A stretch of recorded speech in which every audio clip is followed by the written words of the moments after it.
vocês? Vamos falar um pouco de pronomes. Nós já trabalhamos um pouco em sala, mas vamos lá para começar de novo, nova classificação da morfologia. E pensando em pronomes, qual é o conceito de pronomes? Vamos lá. Não posso ouvir. Não sei nem se alguém está falando. Mas vamos lá, o que é um pronome? Pelo próprio nome, pronome, para o nome, em função do nome.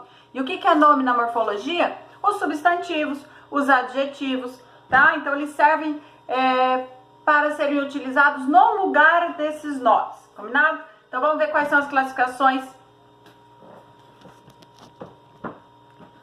Eita, trem.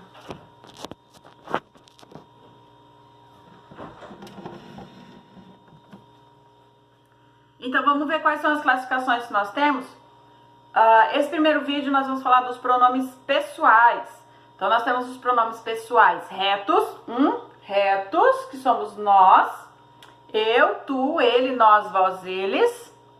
E nós temos os pronomes pessoais do caso do caso oblíquo, tá? Então nós temos o oblíquo tônico e o oblíquo átono. A mesma coisa que funciona quando nós falamos de sílaba tônica e sílaba átona. A tônica é aquela forte, que carrega o sentido. A átona é aquela fraca, que não tem... Não é nada.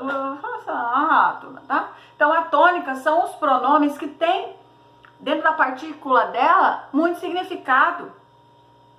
Né? Por exemplo, se eu falar comigo, vocês entenderam? Vem comigo. E se eu falar só me? Entenderam?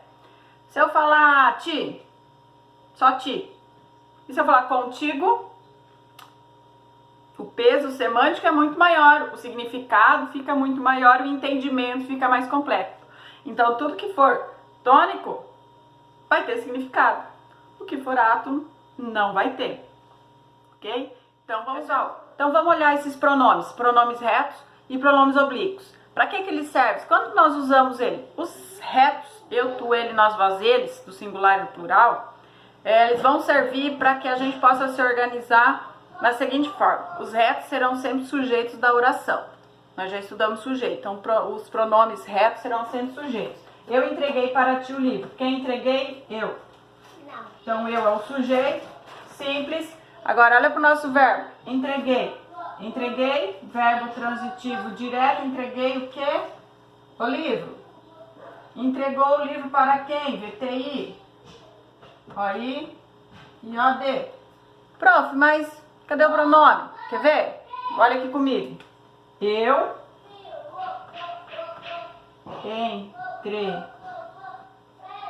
entreguei-lhe o livro. Entreguei-lhe o livro. O que é o lhe? É o para ti, não é? É. Então esse lhe vai funcionar como o quê?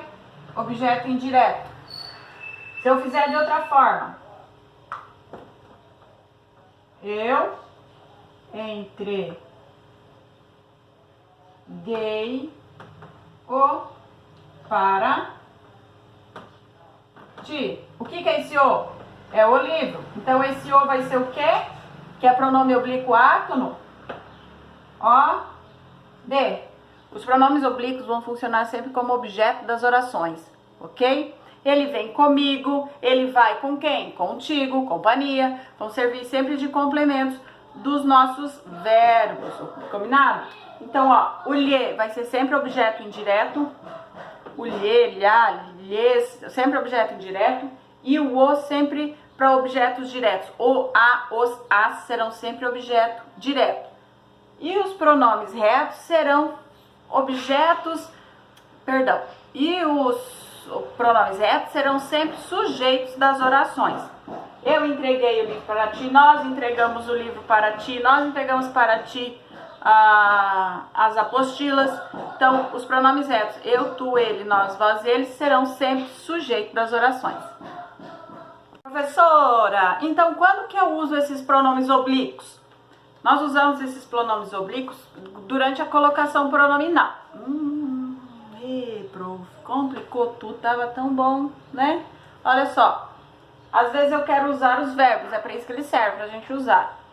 Então, comer. Eu vou comer o pão.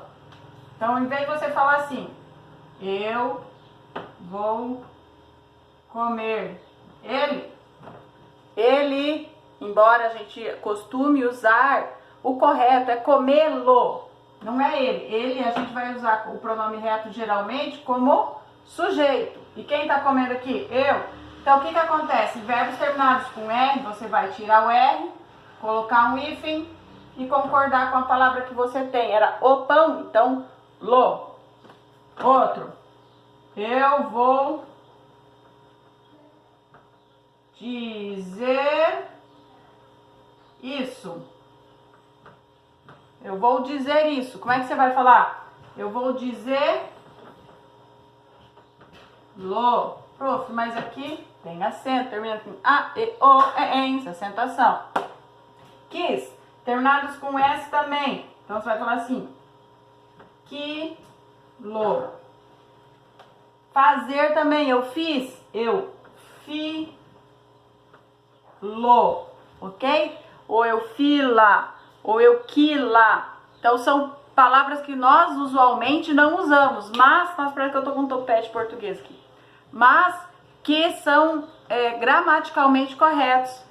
E em algumas leituras, quando a gente encontra, nem identifica do que se trata. Por quê? Falta de leitura e falta de conhecimento.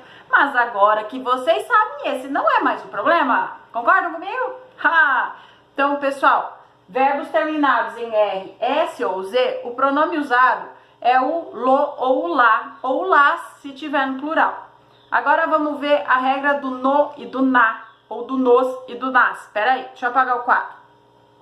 Pessoal, para usar o no ou o na no final das palavras, que é um pronome oblíquo, a gente vai pensar da seguinte forma. Olha, quando nós pronunciamos algumas palavras, elas mudam a nasalização, não é? Por exemplo, a palavra dão. Dão, ó, dão, dão. Não aparece aqui? Dão. Não. Olha só, põe. Essas palavras nós dizemos que são ditongos nasais, porque eles fazem com que os sons saiam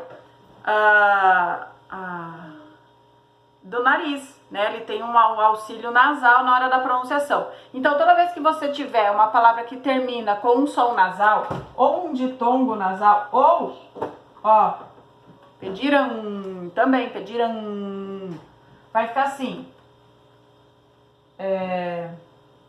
Dão, no, ou dão na. Põe no. E aqui, pediram no. Por que é no e não lo? Porque fica mais pronunciável. E por que não lo? Ou só o, ou só a? É assim. Dão o. Não. Dão lo. Põe lo. É estranho, né? Pediram-lo. Fica estranho, pronuncialmente fica mais complicado. Então, nós mantemos a nasalização também no pronome, ok? Então, esses pronomes oblíquos, átonos, funcionam nesse sentido. Eles vão estar sempre escorados em um verbo. O ou, o a, o lo, o lá, o lhe, o lhes, lhá, sempre vão estar escorados no verbo. Então, os pronomes oblíquos átonos servem como auxílio, tá? Na hora da nossa fala, servem como objetos do sujeito ou objetos do verbo, combinado? Certo?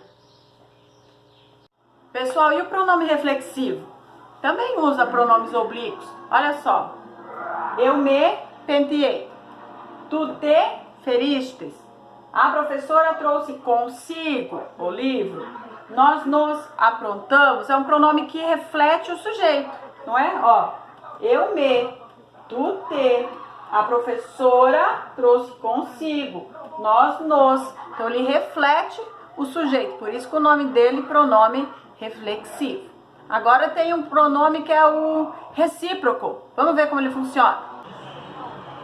O pronome recíproco faz com que dois sujeitos, o núcleo do sujeito composto,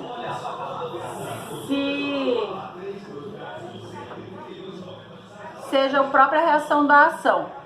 Marília e eu nos encontramos. Nós encontramos a quem? A nós mesmos. Laís e Sandra não se viram. Quem não se viram? Laís e Sandra. Nem a Sandra viu, nem a Laís viu. Nem a Marília encontrou eu, nem eu encontrei a Marília. Tá? Então são duas ações recíprocas. Nenhum nem outro fez aquela ação. Alguns termos, por exemplo, a si mesmo, a nós mesmos, não nos encontramos, não se olharam entre si, nenhum se olhou, nem o outro se olhou, são duas ações iguais, por isso que é recíproco, tá? Nenhum falou, nenhum a outros, são outros termos que se usam. Agora, vou dar uma dica para vocês com o pronome mesmo. O pronome mesmo não funciona como sujeito. Ele é um pronome é um pronome recíproco, tá? É um pronome reflexivo. Ele não pode funcionar como sujeito. Olha a placa aí. Antes de entrar no elevador, verifique se o mesmo encontra-se parado nesse andar. Gente, o mesmo. Quem é o mesmo? O artigo o ali na frente identifica mesmo como um substantivo. Então a gente tem que olhar se o mesmo está lá. Como é o mesmo? Quero saber. Falar quem é o mesmo? Eu tenho medo do mesmo. Você já não tem mais? Eu tenho medo do mesmo. Imaginou? Eu chego lá, o mesmo aparece? Como será que é o mesmo? Me dá uma angústia. Então o mesmo é só pronome reflexivo. Ele não pode funcionar de outra coisa. Combinado?